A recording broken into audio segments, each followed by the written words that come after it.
Well, panicked parents in Moorpark after terrifying rumors on social media. There have been a rash of posts saying kidnappers are on the prowl for kids at a local Target store.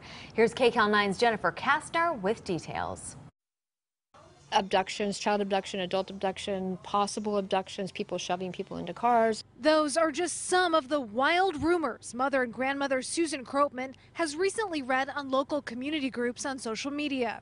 The fabricated stories have become so problematic, creating so much panic that the Moorpark police chief is planning to hold a town hall meeting next week. By the time it changed hands, it's retold so many times, it morphs from what the actual story was. Captain John Riley says there was a recent social media post about a woman who was at Target and felt uncomfortable because someone was watching her.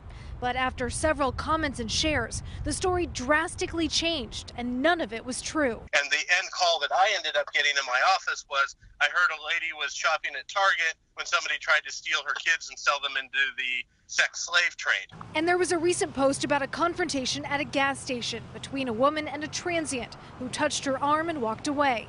But it morphed into a story of how the transient tried to abduct her and her children.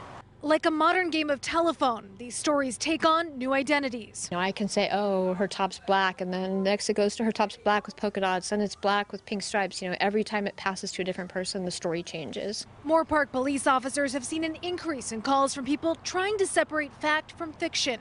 The department is encouraging everyone to maintain healthy skepticism when sifting through social media. And that was Jennifer Kastner reporting. Police say if you have any questions about what you're reading online, give them a call and they will be happy to tell you whether or not it's true. That town hall meeting is going to be held on Monday afternoon.